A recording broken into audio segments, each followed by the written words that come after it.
Hello, everyone, and welcome to tonight's stream. I hope I'm live. I think I am. Welcome to a little bit of chaos here as I am going to be working on not Noah's Archipelago, Zamo the Destroyer. But we're going to be doing a little bit of inking and I'm kind of checking things on my phone, and apparently it almost looks like, no, I'm not actually live. Anyways, I'm monitoring on my phone, and I've got the chat going. And we're just going to get through this, even though I have no idea what I'm doing. Anyways, what I do know what I'm doing about is drawing, although some people have different opinions, but that's okay. Anyways, we are going to be doing some drawings. There are going to be bonus cartoons for Zamo the Destroyer. That being my very first webcomic back in 2026. This is 2026.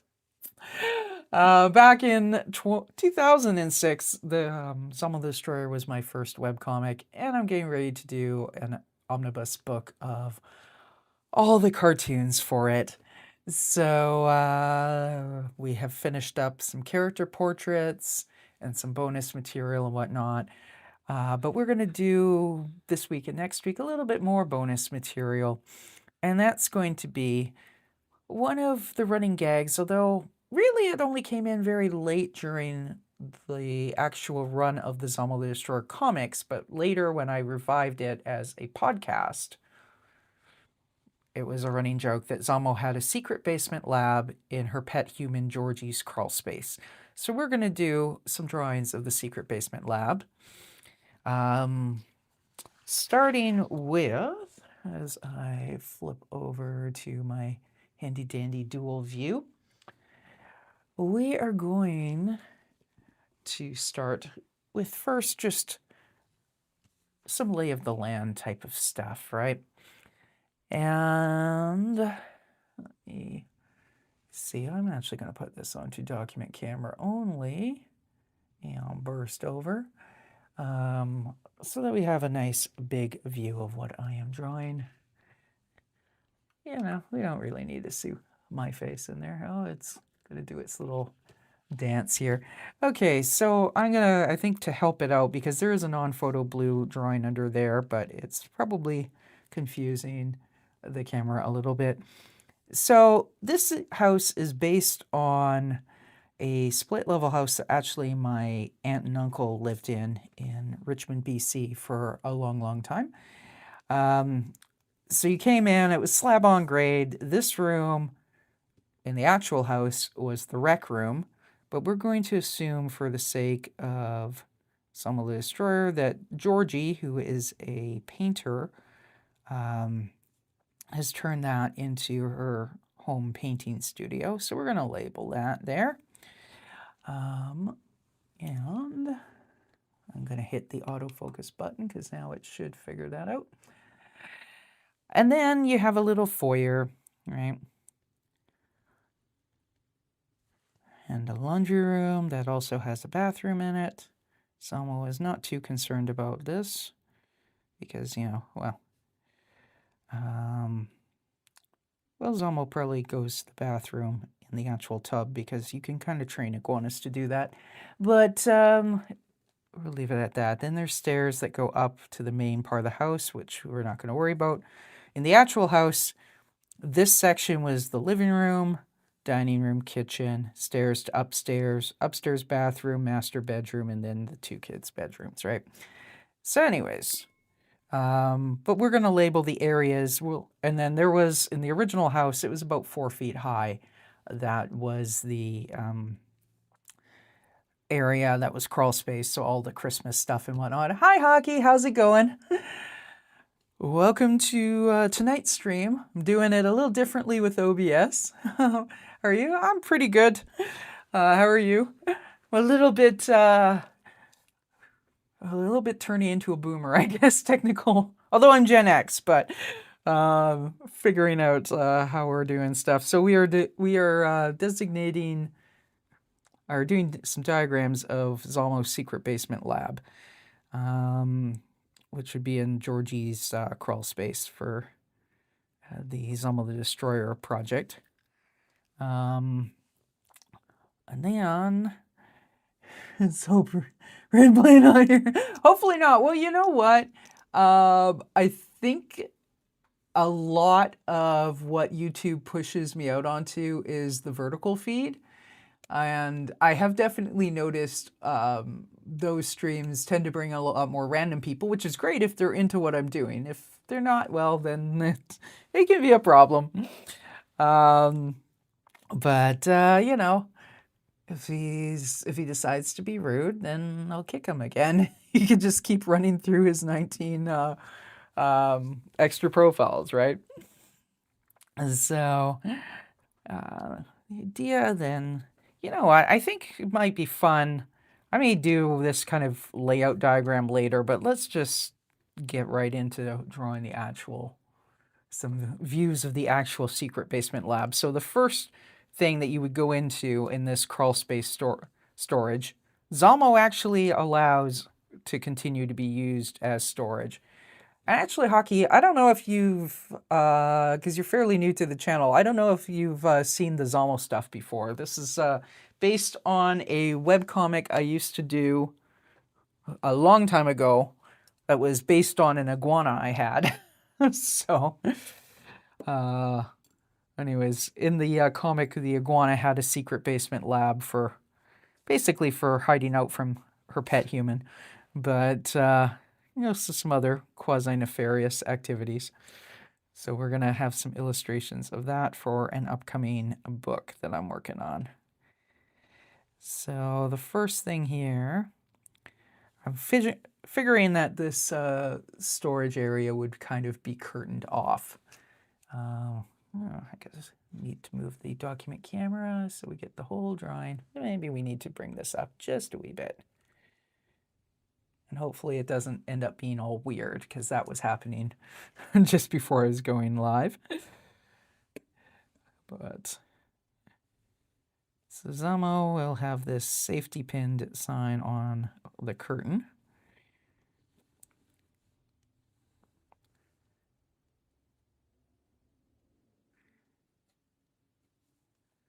It says,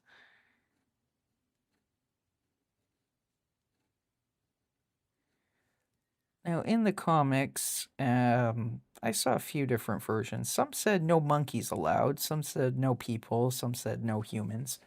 One can assume that Zamo just switched out the signs every so often.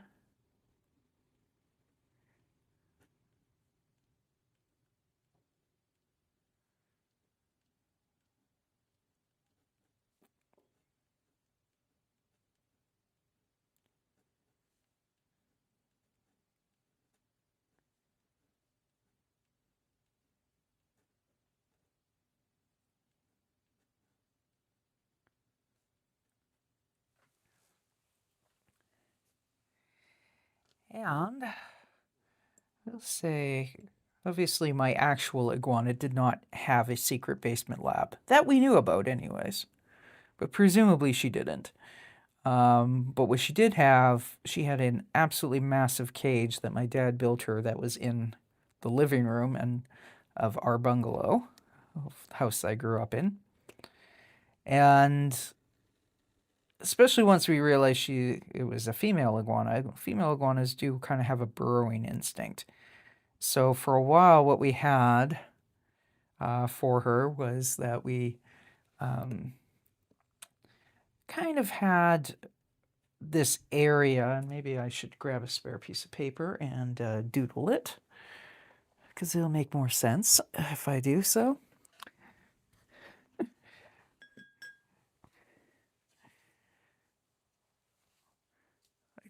moving things around here all willy-nilly. But the actual iguana's cage is kind of fairly big, thing like that. So we initially took like one of those Rubbermaid totes and we cut a hole in the top, and then we kind of half filled it with vermiculite. So she could go in, and then she had a little ramp here.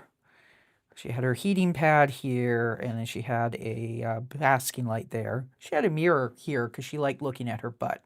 I know that sounds insane, but she used to literally turn around, look at her ass in the mirror, and then look at her ass in reality, you know, moving the head back and forth, and she would check out her rear view. But anyways, vanity is not just for humans, apparently. And then there were some big branches, because we had this rhododendron that was kind of pruned into a tree, and then it fell down during one winter in a snowstorm. So we used that. So then she could climb up here and whatnot. And then, like I said, she had this ramp. So she would go in there, and that's where she would sleep. She would actually burrow down. At a certain point, when she got bigger, she kind of, like, you could tell because she'd be like, you'd hear her digging in there or whatnot, right? At a certain point, she didn't really use it that much anymore, but she would want to kind of hide, or she wouldn't dig, but she would go in there to hide. So then we made this, my dad made this kind of, it was basically like a piece of plywood like that, cross-braced with plywood legs, and all painted and sealed. So we did that, and then we kind of would have like a little blanket hanging down. So she had this like hidey hole kind of thing that was all kind of curtained off with old blankets and old towels. So she could go in there and cuddle up, and that's where she would sleep afterwards. Anyways, point is, there's kind of a basis for the iguana likes to hide from the humans. Sometimes she was out and super happy and whatnot. On other days, like, you'd see her poke her head out, and this was right in front of the living room window, so then she'd look out, and if it was pouring rain, sometimes she'd like look at me and give me a dirty look and like snort and then turn around and go back to bed, type of thing. Anyways, that's kind of neither here nor there a little bit, but it does play into the first thing, the whole concept of the secret basement lab for the iguana character, because, you know, they do like to kind of have a little bit of a hidey hole, you know, when they decide that they just don't have the energy to deal with us lesser sorts of creatures. So anyways, that's what we're going to be drawing. And borrowing off of the concept, like I said, with the actual iguana, the later version where she kind of had like old blankets and towels as a curtain for her little hiding spot bed, we're going to assume that this section of the secret basement lab is kind of curtained off. Now, how did this stuff all get put up when the iguana wasn't? Hi, Jellybean. Welcome to the stream. We are doing some illustration of a secret basement lab for an iguana character from a webcomic I used to do that I am now preparing to do a book on. So it's a bit of a weird background. What is your name? My name is Pyrrha. And the iguana character is named Zamo. So we're drawing Zamo's secret basement lab. I think the last drawing we'll do tonight actually will have Zamo in it as well. And I guess I can also remember to, because I have the dual camera thing, so I can sort of be on screen, but when I'm drawing, you're kind of going to see the top of my head, so mostly I'll probably have it on the document camera. That's awesome. Great. Thanks. Glad you like the idea. So what I was saying before is the layout is loosely based on a house my aunt and uncle used to live in, where it was a split level house, and then they had this massive, oh, hi Naomi. Like I said, welcome.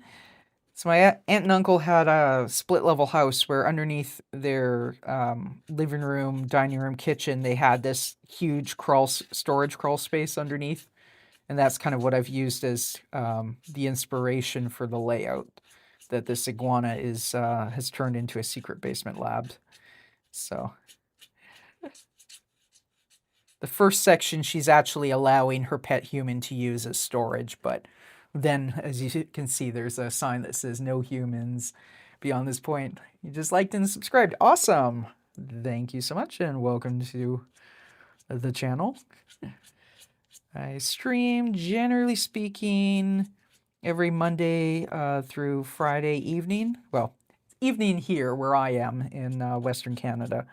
But I know I have some people who watch from the other side of the planet, in which case I guess it's morning. So I've got three main cartoon projects. Zamo is one of them. It's the one I work on Wednesday nights. And then I've got one called Noah's Archipelago that I work on Tuesdays and Thursdays, and another called Ricky B. the Rock and Roll Rat, and I work on different aspects of that on Mondays and Fridays. So got kind of this little theatrical curtain kind of layout. Very good at trying. Thank you. Yeah, I mean, honestly, I think it just takes practice and time. Basically, I waste, if you waste enough time in high school doodling instead of paying attention and like learning useful things, then then you kind of end up being good at drawing. So it's funny. There's been times where I've gone like, I don't know if I have a style, and then I go and I've found some of my old high school sketchbooks. I'm like, oh, my drawing's like pretty similar going right all the way back there. So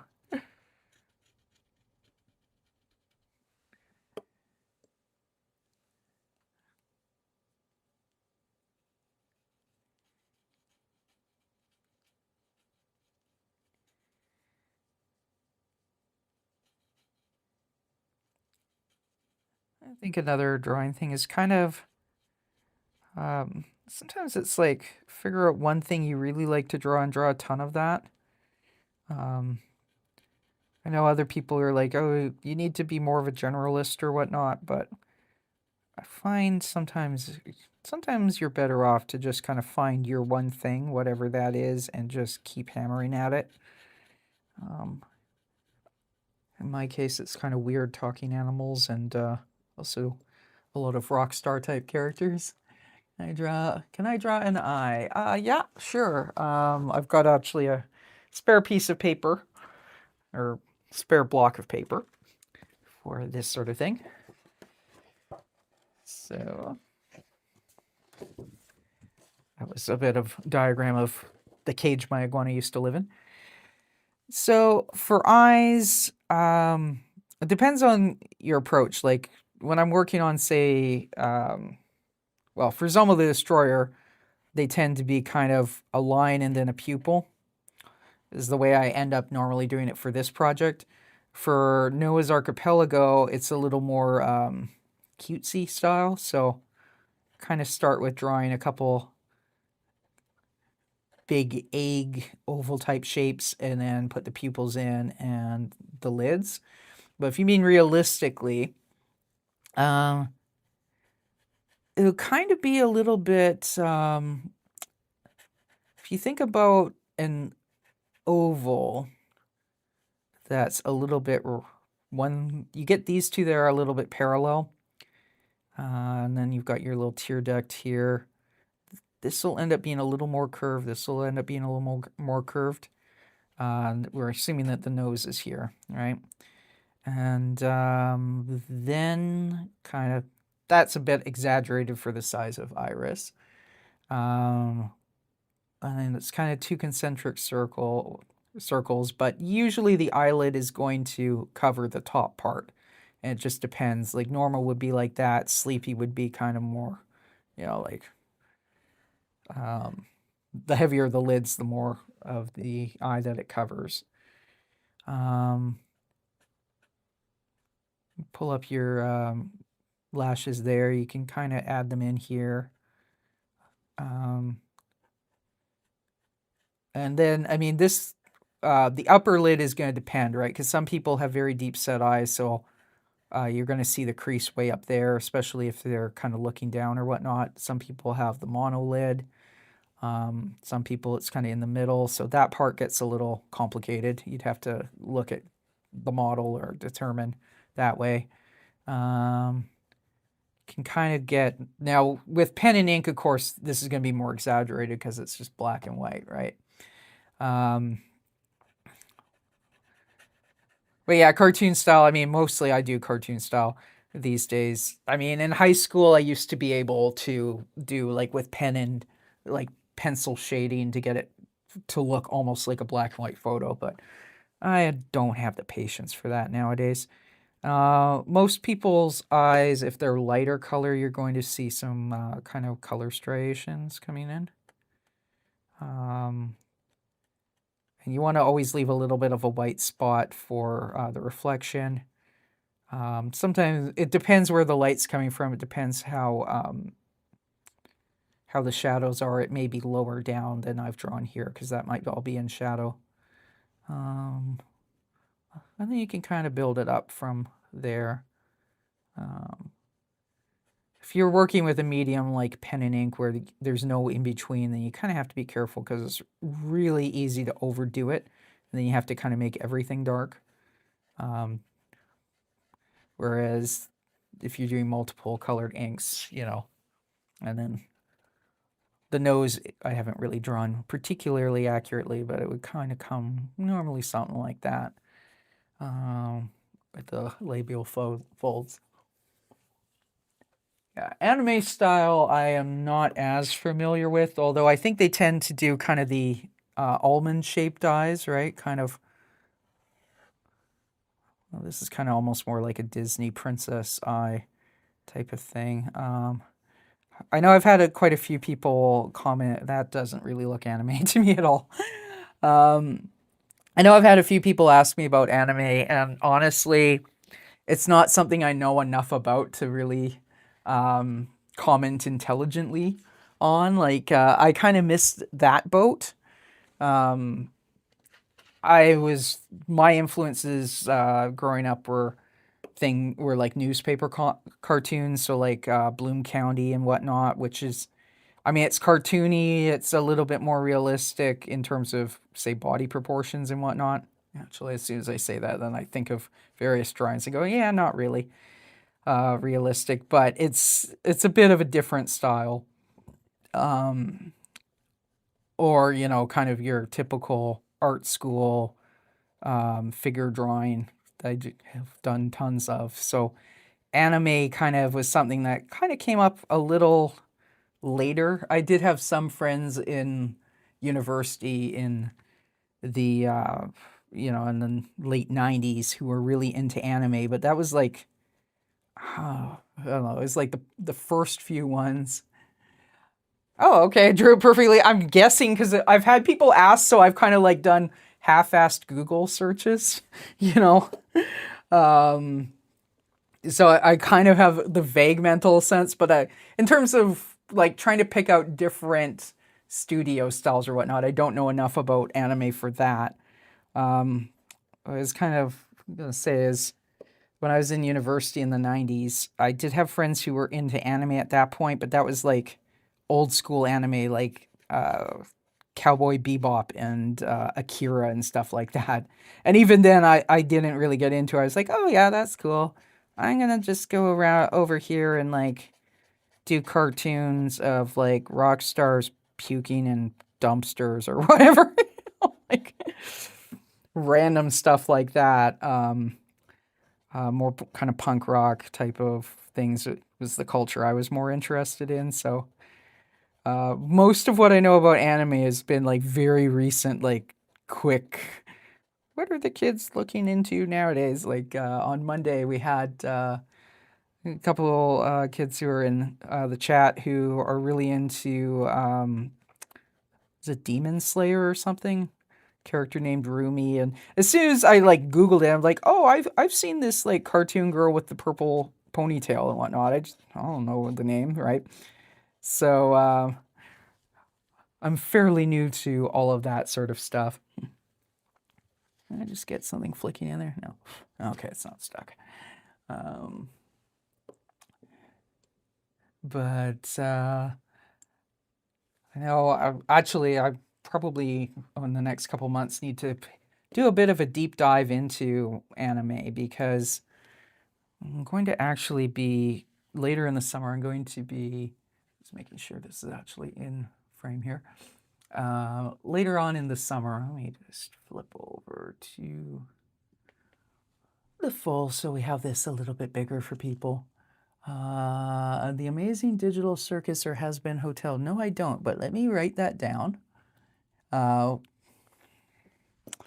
I was starting to say is I'm actually going to be volunteering for a couple of like kids camps this summer, and I'm sure that some of the anime stuff is going to come up. So Digital Circus, The Amazing Digital Circus, and Has Been Hotel. So I should probably do a little researching because I'll be teaching a little bit of like really basic cartooning for kids. And I'm guessing one of the things that I might get asked is how do I draw such and such a character? So I'm gonna have to have my phone with me for one thing, so I can like quickly look up, oh, what does this character look like? And then kind of go from there. So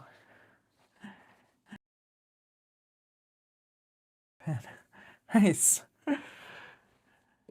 Yeah, once you kind of get the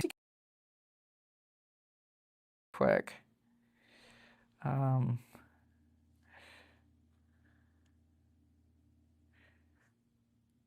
Like I'm sure with a reference photo, if one of the kids in the art camps was asking me about how to draw somebody from one of the shows, like once I have the reference, I would be able to do it pretty straightforward, right?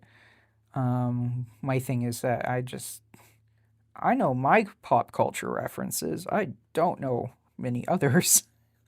So I need to pay attention so actually can be useful for helping the kids to learn how to draw the characters they care about. Because I'm guessing that kiddos these days are not really going to be interested in my tips on how to draw Axl Rose, like throwing a bottle into a mirror and like all the lore of, you know, have me do like the old lady cartoon voice. When I was young, we liked filthy rock stars like Axl Rose and Nikki Sixx. And we knew all about the fights that these idiots were having with each other. Like, nobody cares, Grandma. So, it's been a hotel. Oh, okay, well, then I'm going to assume that the kids won't know that, although I think I might be. One of the camps I think might be kind of teenager-ish, but now I know if young kids ask me to draw characters from Has Been Hotel, that's kind of this is possibly not good. Although at that age I was listening to Motley Crue, so I can't really judge. But things beyond slightly religious stuff, so just be aware. Okay, that is good to know.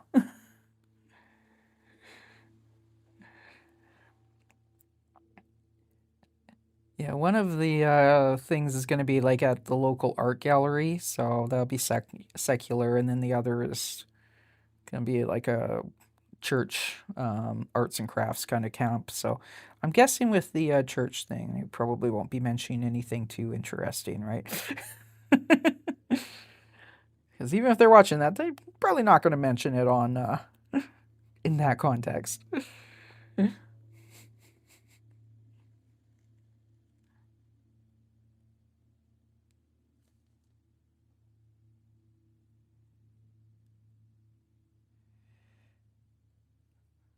And I mean, that's kind of the thing, right? Like, anime is such a huge realm. It's like manga. Like, manga ranges everywhere from like little kiddie stuff to, hentai and stuff like that. That's definitely not family friendly.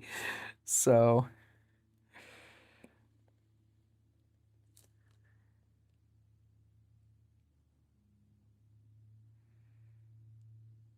And on the other extreme, I think this fall I'm doing a drop-in to teach basics of like sketch your stories, I think what we're calling it, kind of like an intro to comics for senior citizens. So that's going to be kind of a fun dichotomy between the two.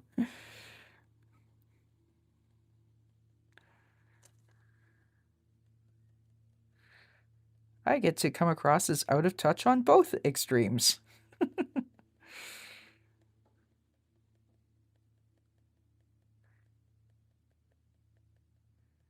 Although actually I have quite a lot of friends who are a lot older than me, so I am definitely more familiar with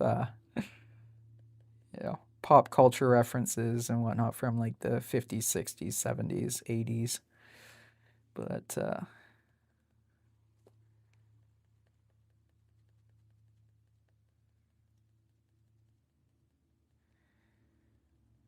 we've got where Zamo has this nice little very sentimental doormat that has been placed where the curtains kind of meet, and the lab will be behind that.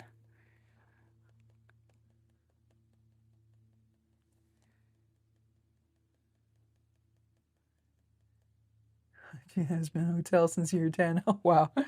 Well, like I said, I mean, long ago in the 1980s when I was a kid, I loved me Motley Crue and Guns N' Roses. The lyrics went completely over my head when I was, 7 or 8. I also used to watch like Phil Donahue and like all the trashy daytime talk TV of the 80s whenever I was like pretending to be sick so I could skip school. So I totally get how that goes. It's like I have some cousins where their mom let them watch South Park when they were like 6.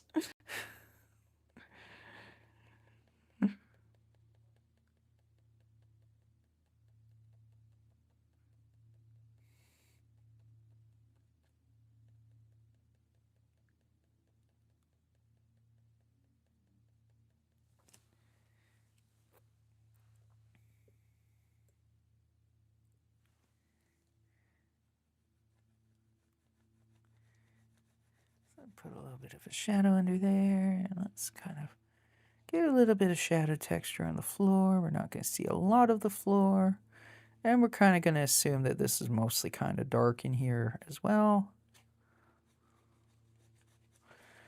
So don't need to be drawing it on top of the Bristol board pad. That just makes everything slip and slide. Let me make sure that that's in focus.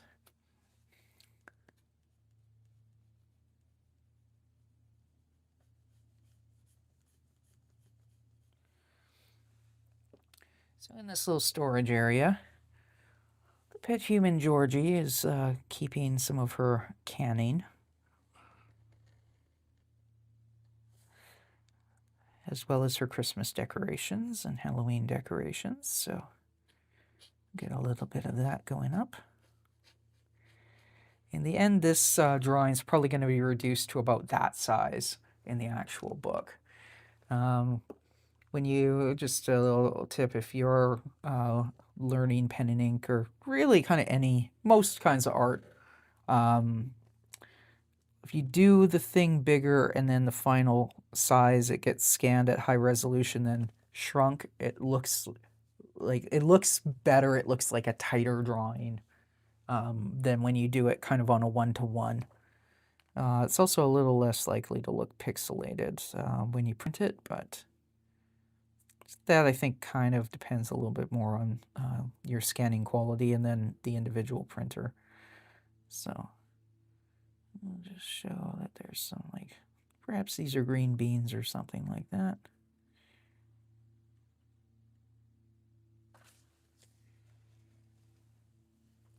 It's about redemption, basically. Oh, okay.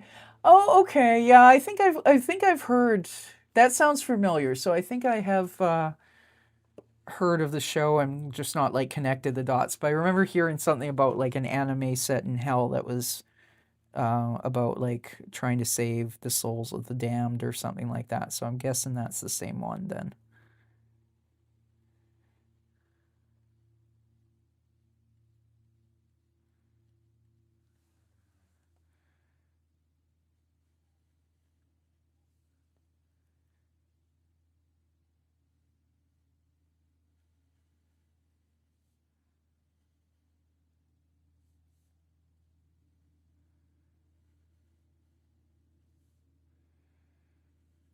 These things always seem to have a lid that has a bit of a divot in it, so.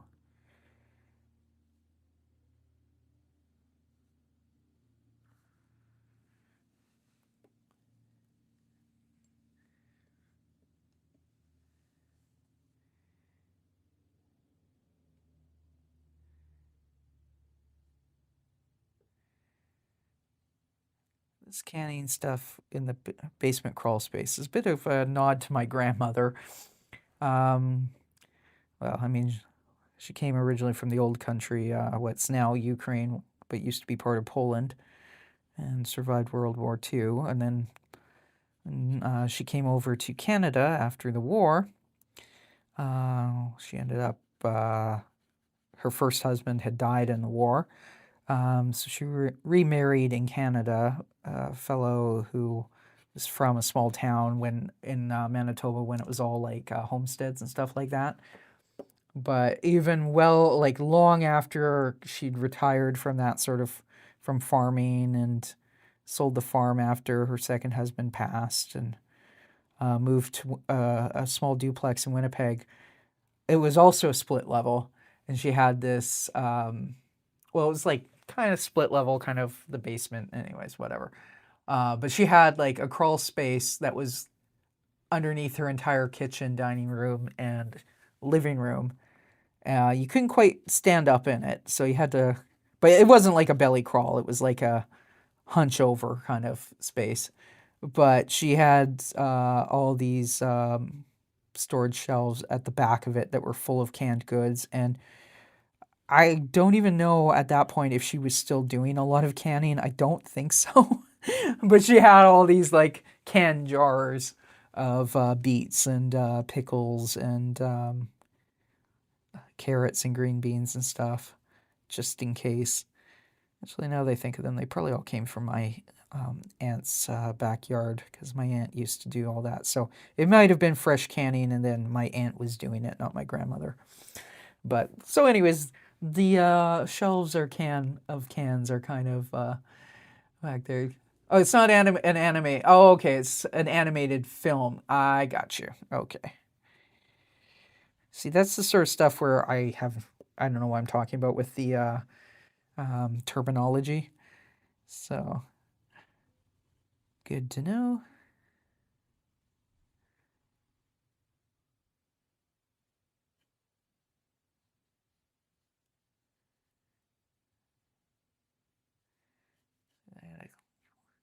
Sort of a little indication of one more jar of green beans. And then back here, this is actually a beach umbrella, but we're not gonna, it's gonna be a little indistinct as to what this thing is, but it's a folded up beach umbrella in the corner of the crawl space storage area. So now that we've got that done, we kind of can fill in these shelves, and then we can do the bins, and then we're going to move on to another angle illustrating the secret basement lab.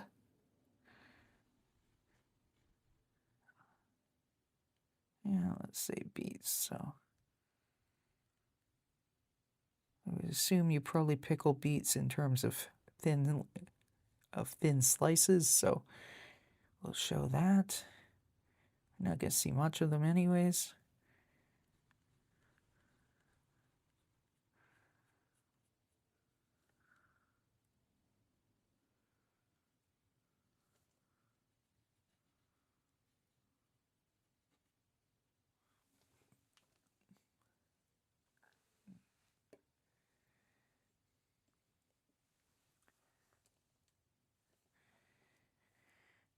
So we're going to have that go down and here, and that comes out then.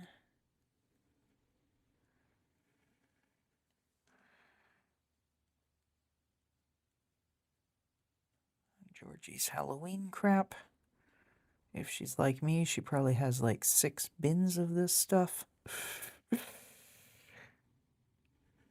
I do have a crawl space in this house, but it's a belly crawl, so the actual storage space is an attic upstairs, and it is absolutely completely stuffed full. That's a project I'm going to have to do at some point this summer. Take everything out, see what's there, get rid of a lot of it.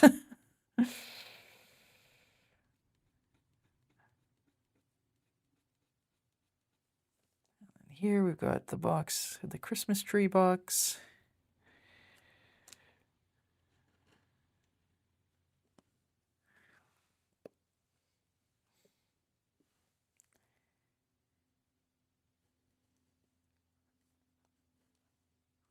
Many layers of tape of various eras, pulling it together, sort of, or not really pulling it together.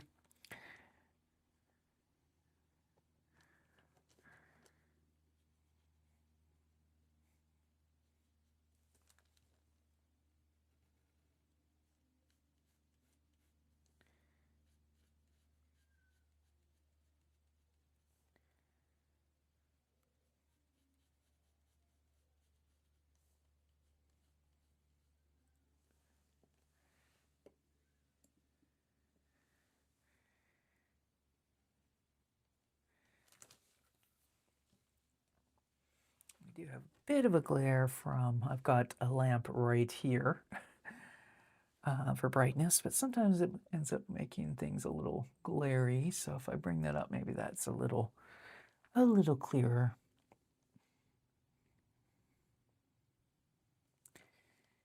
And yet another row of something in jars. Pickles. Let's say pickles. I like pickles.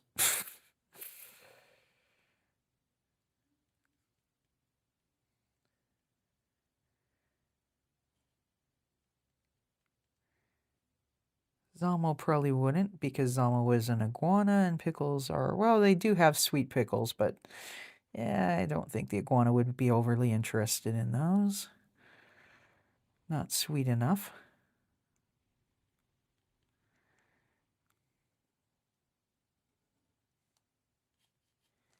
Give a little texture on there that makes that look just a little bit like wood.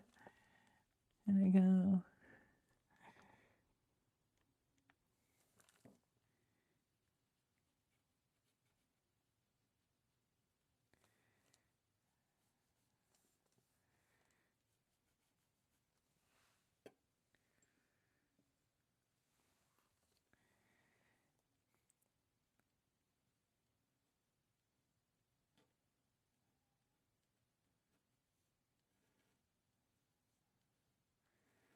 Georgie has labeled things enough to say that what's Christmas and what's Halloween, but not, enough to actually be useful. So usually what you really want is to know which box has the Christmas lights, which one has the Christmas tinsel or garlands, which has the nice, like the fancy ornaments, which has the kind of cheap random plastic balls. I guess it depends how you do your Christmas decorations, but maybe she's got pickled onions as well. Little onions, I guess.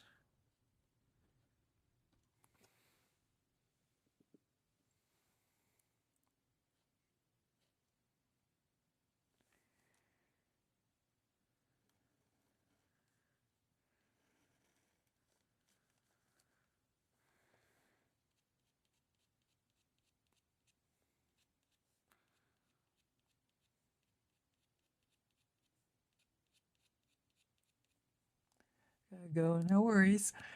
See you again real soon, Naomi. Like I said, I stream Monday through Friday in the evenings, my time anyways, so come by anytime. See you again real soon.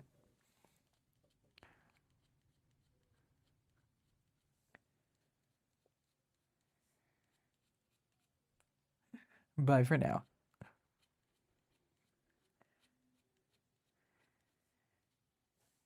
I'll give a little bit more shading back there, because that's going to be kind of getting shadows from the Christmas tree box.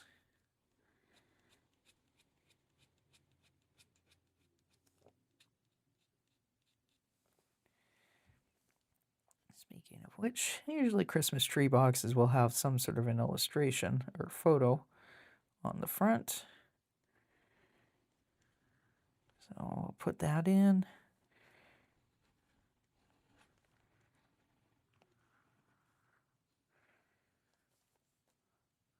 The box is looking pretty trashed. Depends how long Georgie's had it, of course, because you know, some tree boxes really don't last very long. I have one from Walmart that I got when I bought my house in 2018, and the tree is still in great shape. The box is already trashed, and also there were a couple years where I didn't bother to put it up, so it wasn't even like open and resealed or whatnot. I was just like, I don't have the energy. I'm just gonna have a little tabletop tree or whatever. But that box is completely trashed.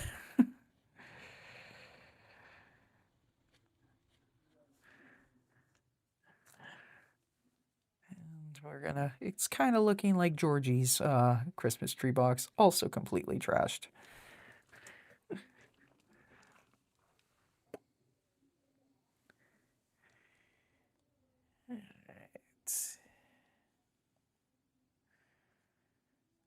Feels so weird to be drawing, even just storage for Christmas stuff in May. Let me see if I can get this more flat kind of angle. I think that's kind of, yeah, it's maybe a little bit better. Move the light back so it's not as, maybe the glare is coming from this one. Anyways, whatever. And, you know, it's been a while since I put my face on, so why not? We'll switch back to the two-camera view, and that is our friend Zamo right there. That is actually a cartoon I did of Zamo. I mentioned earlier about like doodling instead of paying attention in class. That was, I mean, I was paying attention, but that was actually done in like a photography class that I took like 20 years ago. It was actually like a portraiture class, and I don't remember exactly what the instructor was talking about. I think he was talking about like posing instructions or whatnot, or dealing with models.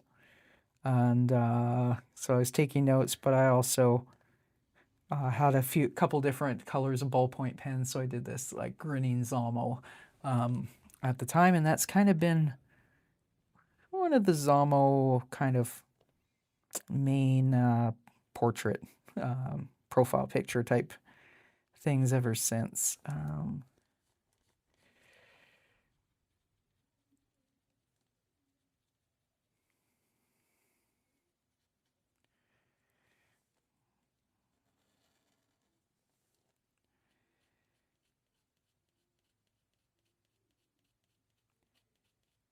Definitely tell this nib is starting to get a little bit gunked up. I'm going to take a moment to kind of swish it out. I've got a few bowls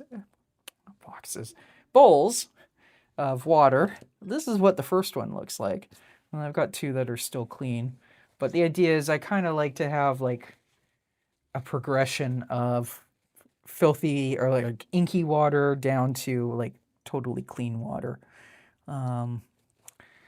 And usually for these drawings today, we're pretty much going to be using the smaller nib.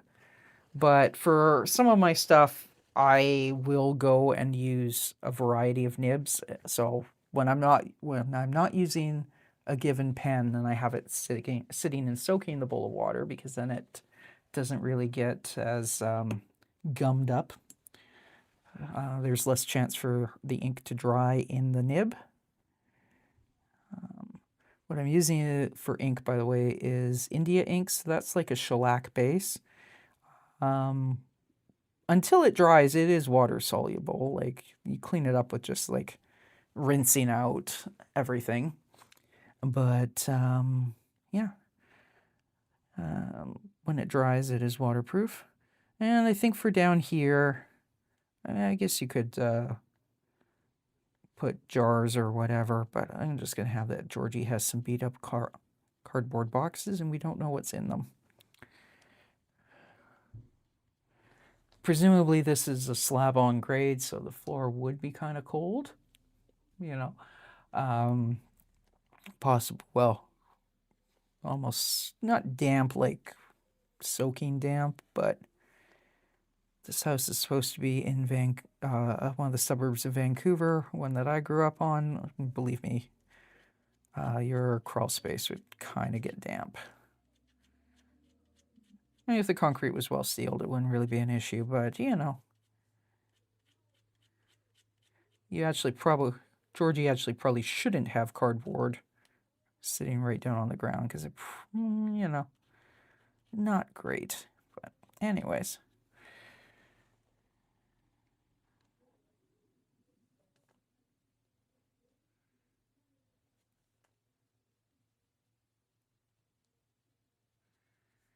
I think I will take one of the fatter nibs and just really thicken up the dark spots on those curtains. We'll do that in a few minutes.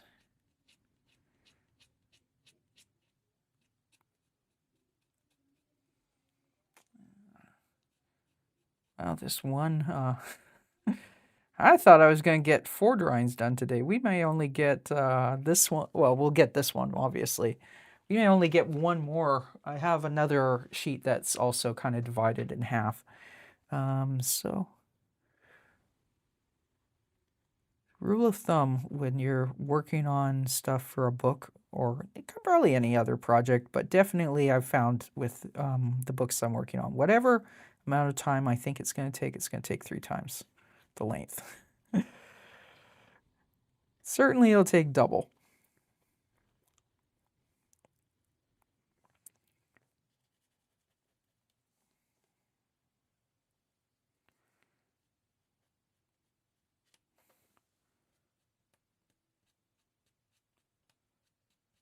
Probably end up cropping out the very bottom, but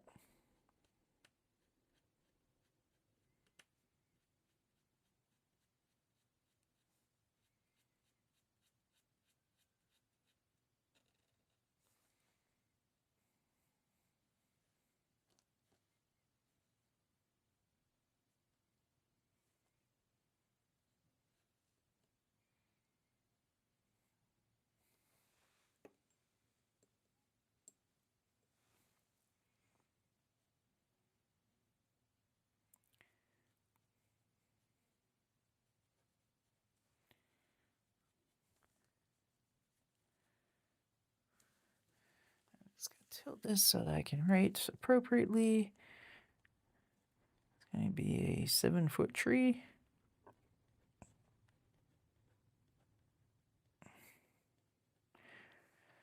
One presumes there would be a bunch of other text kind of written on the side as well. I mean, after all, this is set in Canada, so at the very least there's going to be some French.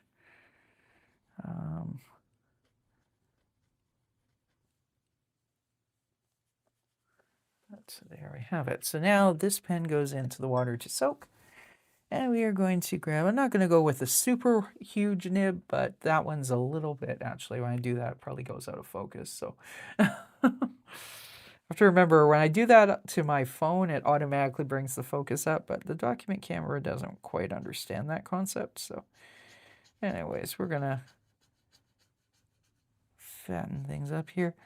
Let's give some darker shadows, but, you know, the thinner lines are still going to be there. So it's not like we really wasted time doing the other first.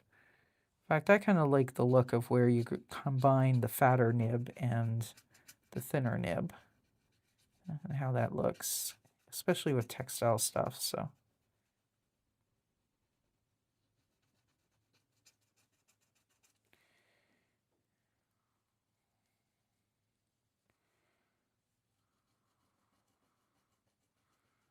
then we're assuming these are 2 separate curtains, so Zamo goes in through this little spot where they break open.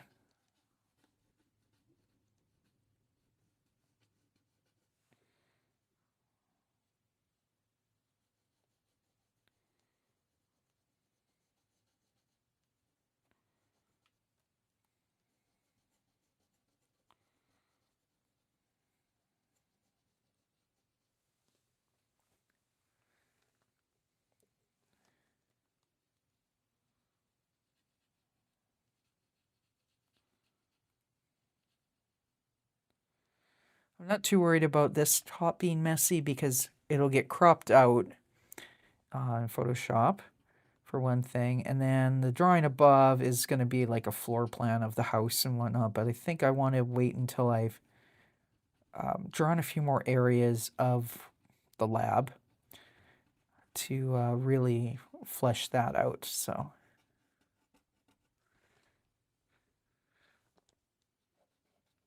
it can be something we work on next week, because this will obviously, well, this will be dry actually by the time I go to sleep tonight, really.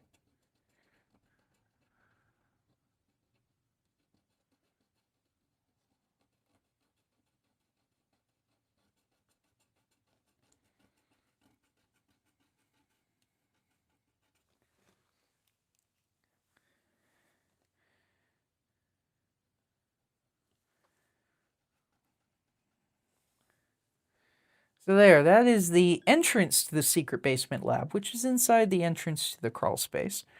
And then we've got the little area that Georgie is allowed to continue using as her storage, even though it's her house, but Zamo, the iguana, has taken over all of it, right? So now let's move on to the next section. One of the things Zamo likes to do is use the secret basement lab for counteracting Georgie's rules. Now, some of what's showing there we'll end up drawing next week, actually, I think. But there we go. So I'm just going to shove the document camera up there. But part of one of the ongoing jokes with this comic, Zamo the Destroyer, is that Zamo loves sweets. I mean, everybody does. In the case of iguanas, that means berries and stuff like that. But all the recommendations for humans who live with iguanas, you know, pet humans, as Zamo would call them, is that your iguana really should only get maybe 10% of the diet as treats.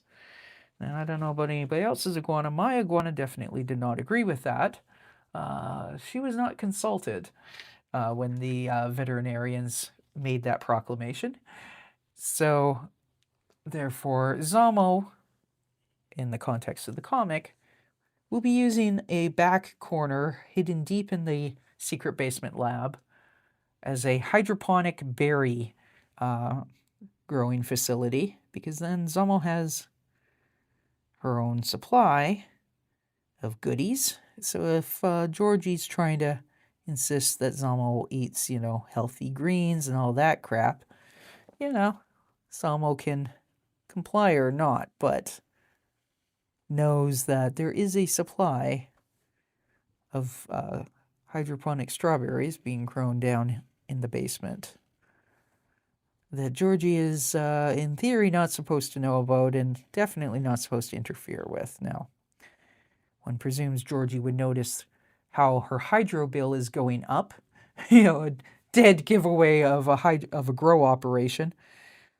Usually you talk about hydroponic grow operations in basements in context of, you know, marijuana and stuff like that.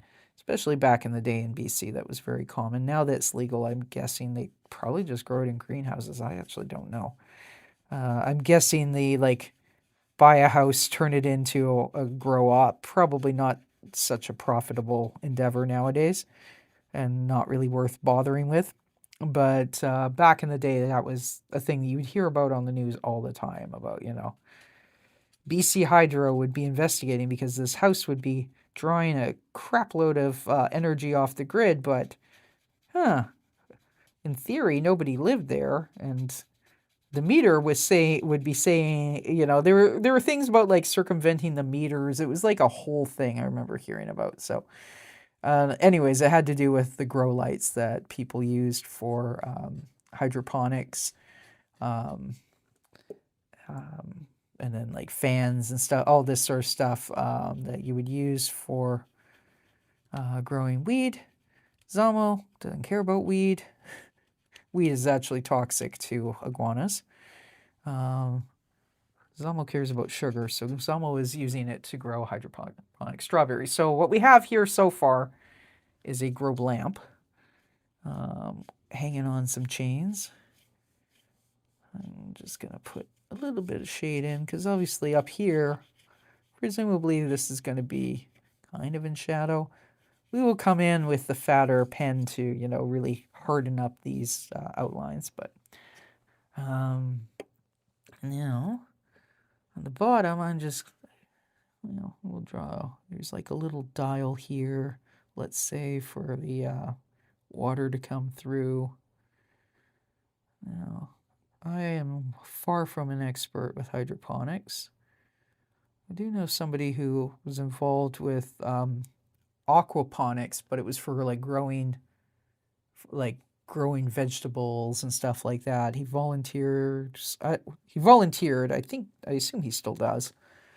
At a facility that was involved with aquaponics down in Southern California, and they would grow veggies, and it would be in this massive greenhouse, but then instead of soil, they were in like hydroponic beds, and then there were like tanks with fish in them, and then, you know, when the fish poop, then that fertilizes the water, and you have different levels of filtration and yada yada yada. I don't pretend to understand how the whole thing works, but it's kind of fascinating. And he had posted like a tour of the hydroponic system on his YouTube, which is really quite an interesting video. But anyways, we're assuming that Zamo has built something along those lines for strawberries.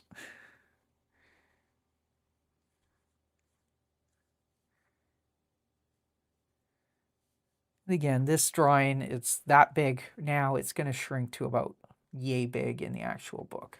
So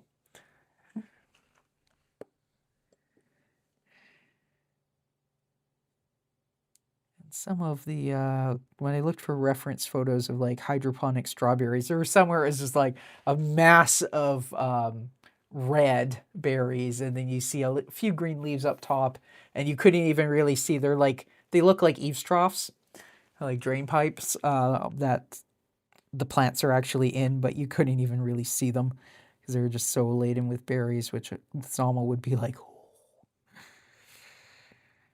Now, how did all this stuff get built?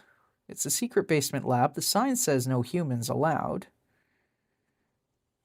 And Zamo is lazy because, well, I mean, I don't know if anyone's ever dealt with an iguana. They tend to not, they're not exactly known for their work ethic. They're lazy little critters. I can relate, but, you know, just saying. So, I'll put a few little lines in indicating, there's light coming down. Anyways, I suppose Zamo got industrious when, you know, when there were berries on the line. But Zamo also, which we're not going to get to today, but there was, particularly when I was doing Zamo as a podcast later on, after I actually finished doing it as a comic in the first run, there's kind of an ongoing joke about Zamo kidnapping squirrels from the local park and trying to brainwash them into her own private army and, you know, doing her bidding and whatnot. So perhaps this thing was built by squirrels. Which case it's probably not built very well, but, you know. Zamo also had a bullfrog named Hoppy, and Hoppy believed that Zamo was like this messiah type figure because Zamo explained to Hoppy that iguanas are superior to frogs, and Hoppy doesn't understand the difference between superior and supreme, so superior being becomes supreme being, and suddenly Hoppy's worshipping Zamo and doing whatever Zamo ordered. So Hoppy may have built this hydroponic system. Again, I wouldn't really trust a bullfrog's construction skills, but, you know, there you have it. This one is going to be absolutely loaded.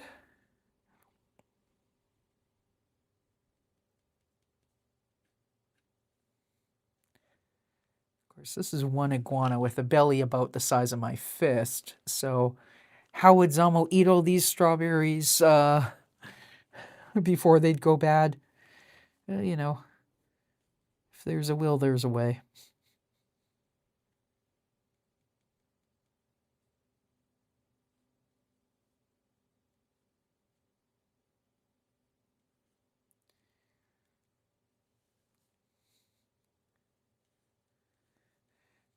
Kind of go across the top and quickly fill in some squiggles to indicate the actual like greenery of the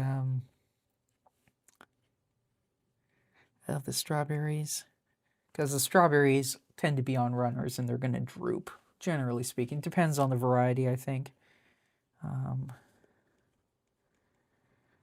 Actually, I really should go look in my beds, garden beds, because I do have some strawberries out there, and yeah, be good to sort of see if any of them are ripe yet. Might still be a week or two early. My dad, though, has tons of strawberries, so usually I get a couple gigantic, a couple buckets full, and then have to spend, 2 afternoons baking and all this sort of stuff, making strawberry muffins for the freezer, etc.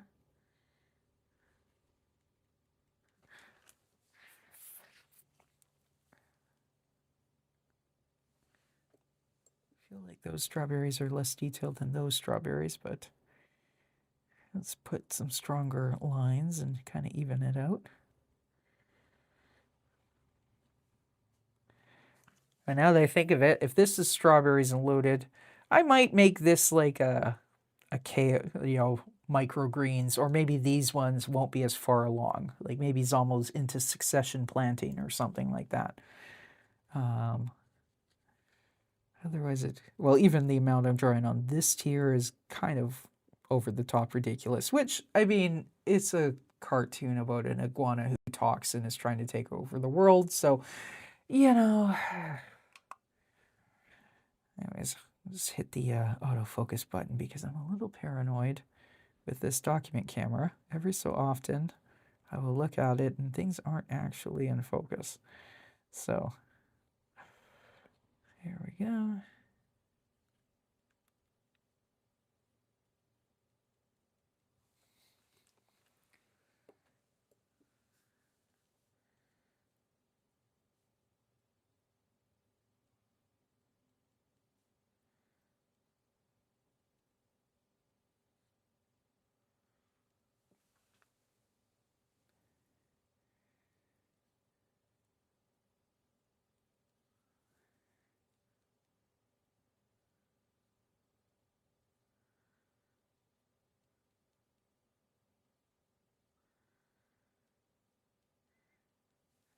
Drawing the zillion tiny strawberries like this it's a little bit like when I do lawns with like the tiny texture. It's somewhat tedious to draw, honestly, but then it looks like, oh wow, it looks like you've spent way more effort on detail than you actually did. So it's worth all the dot dot dot dot dot, I think.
This isn't my first time using OBS to stream as opposed to record, but it's, I think, the third time I've, no, actually, I think it's only the second time I've done a public stream with OBS, so it's actually going a lot better than I thought it was going to go.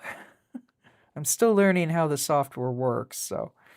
And I actually have like a little scene for OBS called technical difficulties, which I was like, oh, we're going to be seeing a lot of this in this stream, and I haven't had to use it once, so, you know, knock on wood. Famous last words.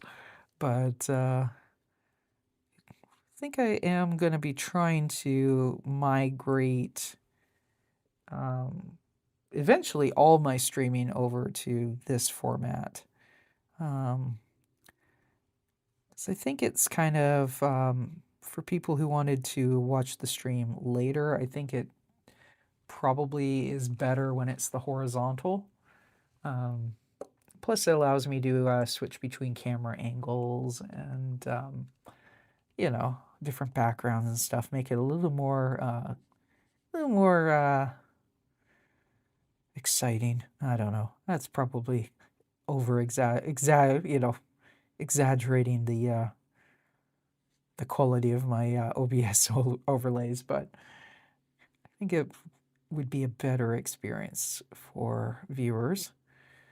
Plus, what I noticed was interesting. I was looking at my my YouTube stats. It looks like 3/4 of my viewers watch on a computer. So, you know, I know myself when I see streams that are vertical and I'm on my laptop or whatnot, it's kind of like, oh, you know, it's a little annoying because everything gets so tiny. So I figured, well, if we make it horizontal and do it with OBS, that I think makes it a little better for the replay viewers. But if, you know, most of my live viewers are also watching on a computer, then it probably makes it better for them too. So, yeah.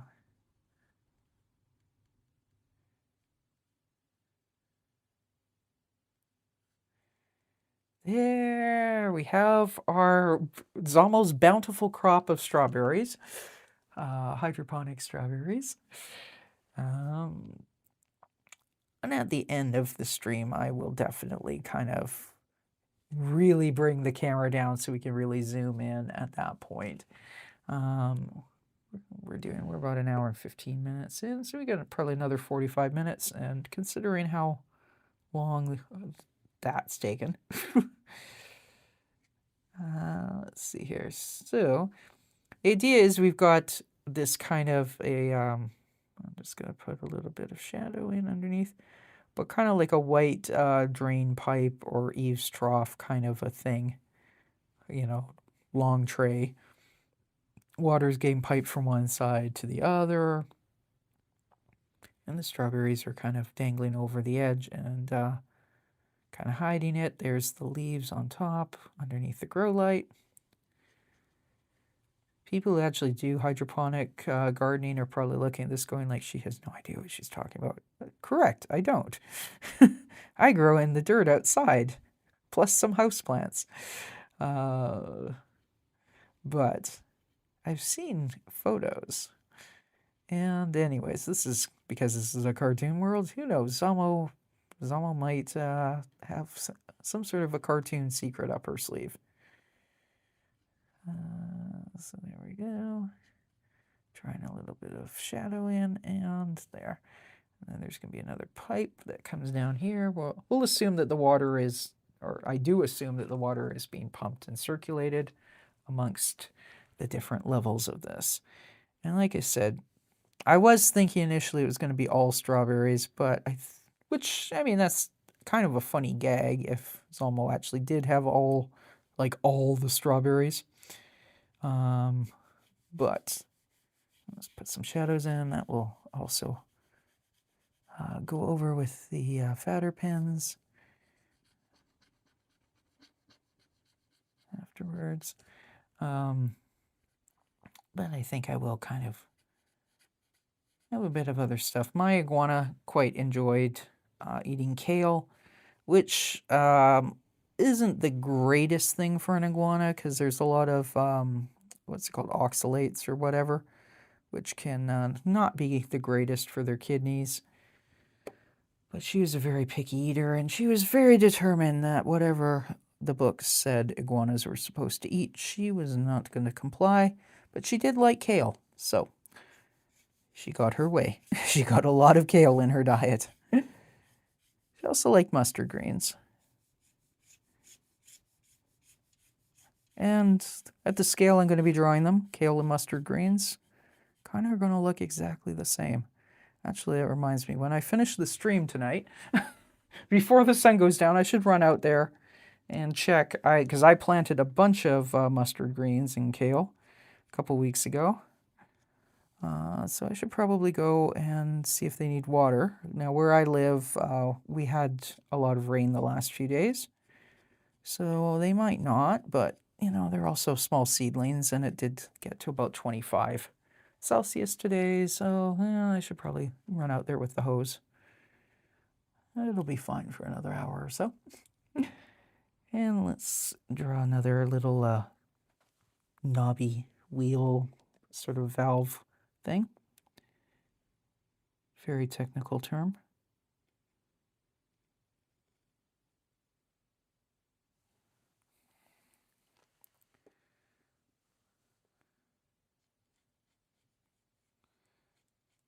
And we're not going to be super detailed here, but we'll assume that there's a couple plants. Usually these things have like a circular hole kind of thing going on.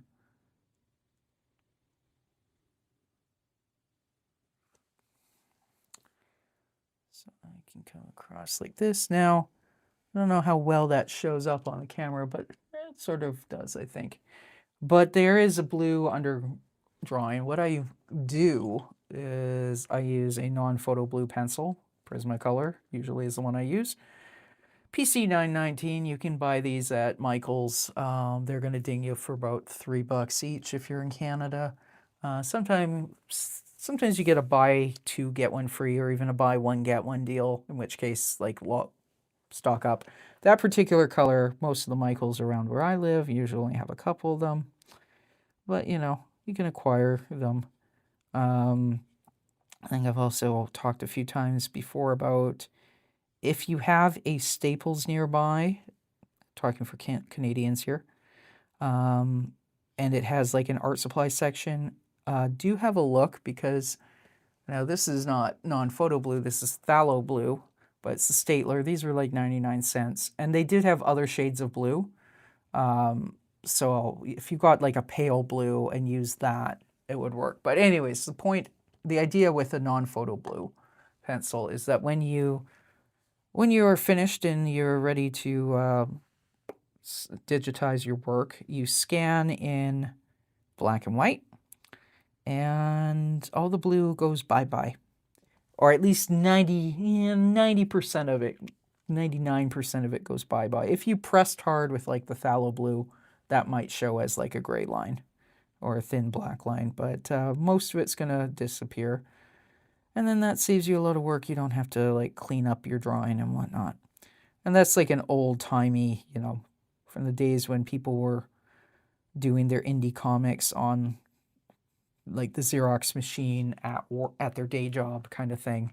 That Xerox machines didn't pick up the non-photo blue. So I use that. Now I also use a non-photo blue underdrawing on some stuff like what I streamed last night, which is a marker drawing in full color. So it's going to show there for sure.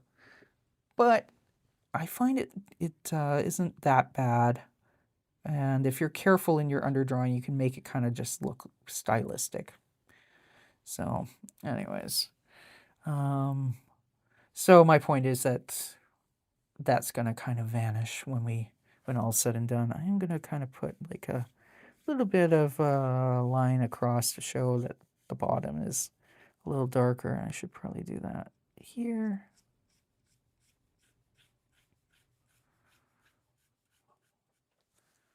When I come in with a fatter nib and really blacken up the blacks, then then it's going to look a lot, the contrast is going to be better.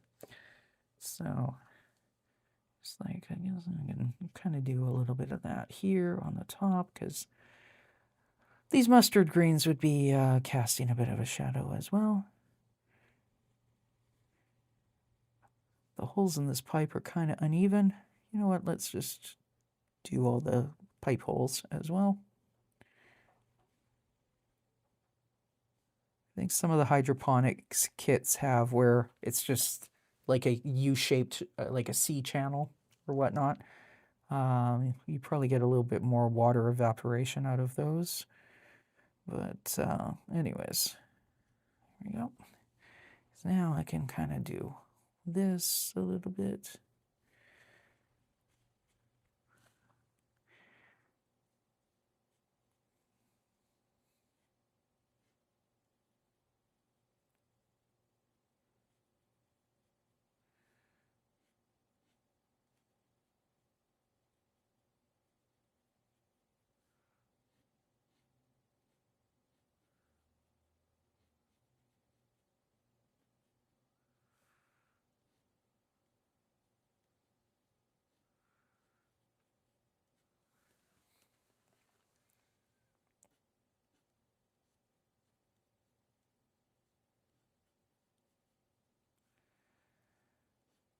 Earlier today when I was kind of going like, okay, I need to double check some ideas about like lab layout, for example. Because, you know, I thought about different aspects of Zamo's Secret Basement Lab, but not like a full like lab layout. Actually did some searching and found some really good discussions. One was about, it was a fiction writer who posted on somewhere on Reddit, and people who actually like who worked in science, either or worked in research or were PhD students or whatever, kind of were replying to these questions about you know, lab layout for research for this person's novel. It's kind of interesting to see the comments about how labs would be laid out and all that sort of stuff, and find out that the answer is really, there is no answer. It depends. But then that kind of got me into a whole rabbit hole about looking up, you know, 1800 science labs and like pre-modern labs when it was kind of more like an alchemy sort of situation and whatnot, which is all kind of interesting. I can totally see, in terms of alchemy, I could totally see Zamo doing something along the lines of having a section of trying to refine gold from tinfoil or something like that. Zamo's also kind of greedy. So we're not really going to get into the bottom thing. I did kind of show underneath that there might be some greens growing up, but I think we're just gonna, we may even not even, in the final drawing, we may not even have this bottom grow light. I'll just show the two and then the hint that it continues on. Oh yeah, it would be good if I showed the pipe. Oops.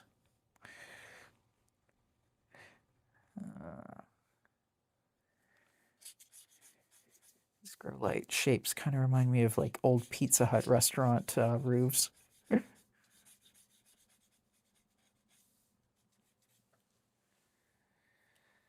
All right, that pen can go into the water, and now let's get the fatter one out. Just looking at the time, so by the time I finish this, it's going to be just before 8. The next drawing, I think the next drawing I'm going to leave for next week, and then I'll try and have a couple more also ready. So we may end up with like 5 or 6 illustrations of the Secret Basement Lab that'll all kind of find their way into the book.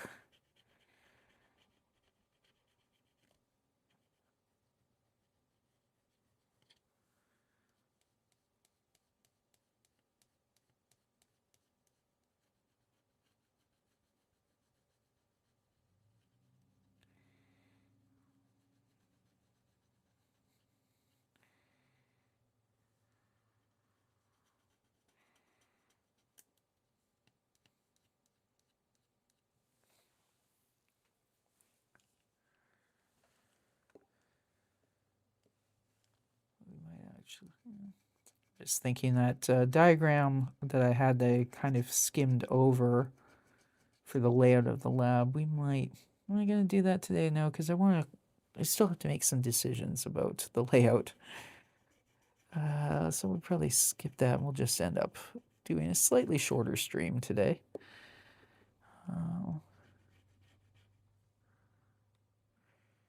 But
so this is the point in the show where it's probably a good idea to kind of give a little bit of a blurb about what's coming up. First of all, for this particular stream, if anybody missed part and they want to rewatch it or whatever, as soon as I end it, it should be saved as private, I believe. Although actually, I'm not so sure when I do it through OBS. I know when I stream on my phone, it gets saved as private. So if it gets saved as private, then it can take YouTube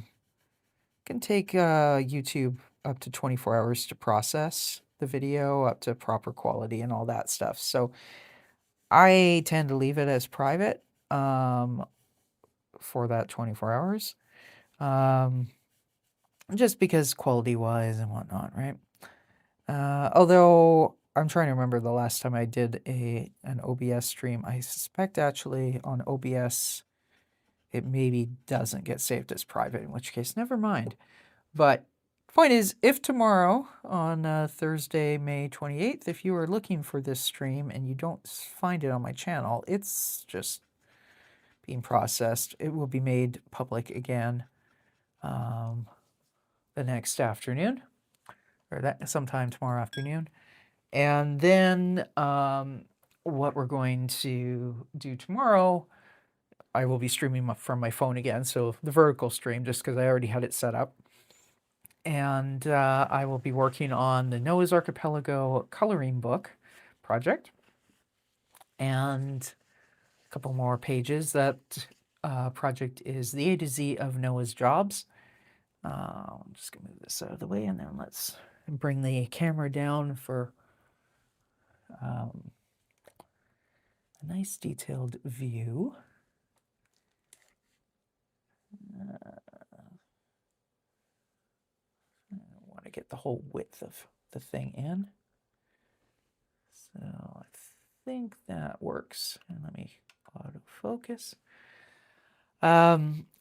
So anyways, tomorrow's stream is vertical. It's Noah's Archipelago, the A to Z of Noah's jobs. So that's for the coloring book. So all line work. So I am using the Staedtler pigment liners for that instead of the dip pen. Friday we are inking a couple more pages from the Ricky B. Rat graphic novel, Ricky B Goes to Sea. That'll be a vertical stream. I'll probably leave both of those as vertical streams using my phone for the next little while anyways. Monday, I'll be back working on Miles Morov's Pursuit of Happiness. That will also be a vertical stream for now. I've got, on Monday, we'll be doing the W spread from that book, and then it's just XYZ or Z, depending on your preference. And then we will be moving on to a different project. And then Tuesday, we will be doing the Noah's Archipelago Book of Days. And I will probably, well, I might actually, I've got a weird angle going on here. This isn't straight. I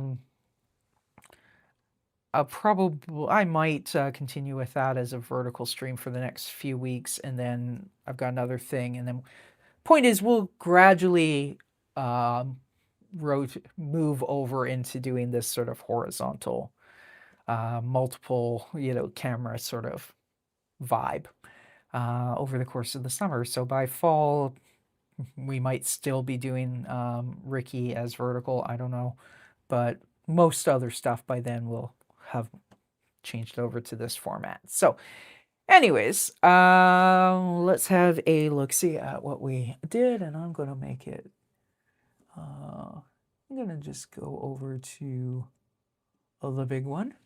So this is part of Zamo the Destroyer with Zamo the Iguana's Secret Basement Lab, and that is kind of looking, that looks better.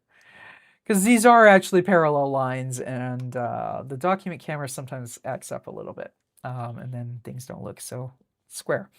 Anyways, so this is Zamo's like back corner treat restriction subversion zone. I don't know what to call it, but Zamo is growing her own treats. So she's got her hydroponic strawberry bed just absolutely loaded. The other side, of course, would also be full. It's probably more berries than an iguana can eat before they all go bad. And then there is some kale or mustard greens in the next, and then there is another grow light. So there's a whole like wall of these things, right?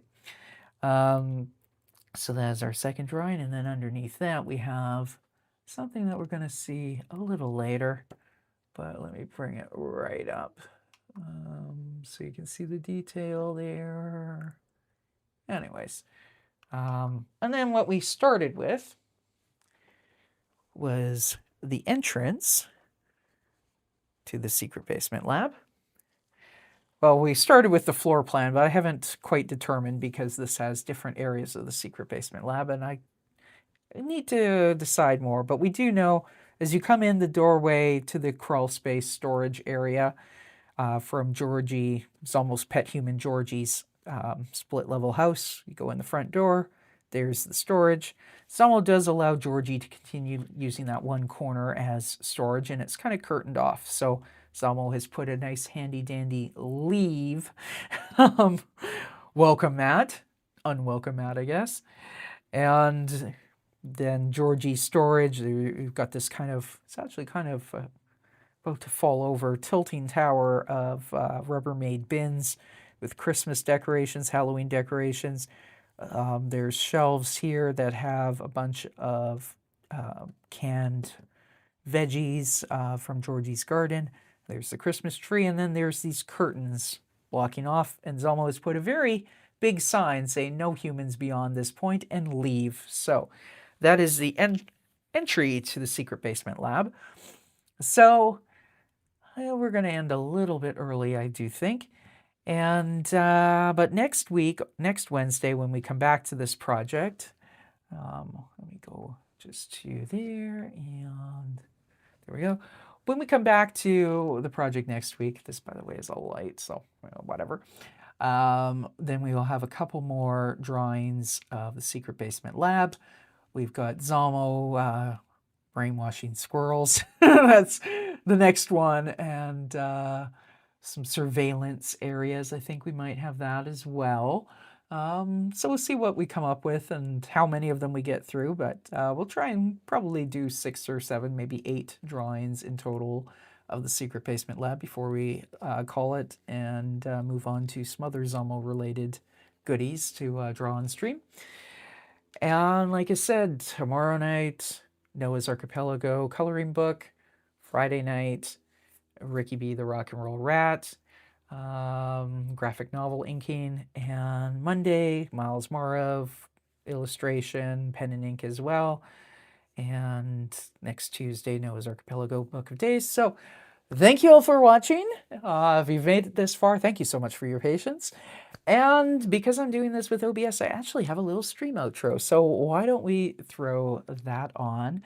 And I think what I'll put on the, there's a section at the end, you know, for recommended videos. I think I'll put on the Zamo the Destroyer playlist. So if you've missed any, you can check out the other videos I've done drawing stuff for Zamo the Destroyer. So thanks for watching, and we'll catch you again real soon. Bye for now.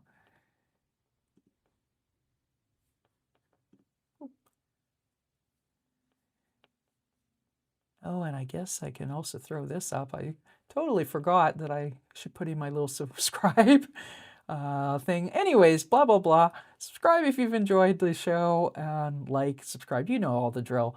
And once again, thank you for watching. And then, where is my outro?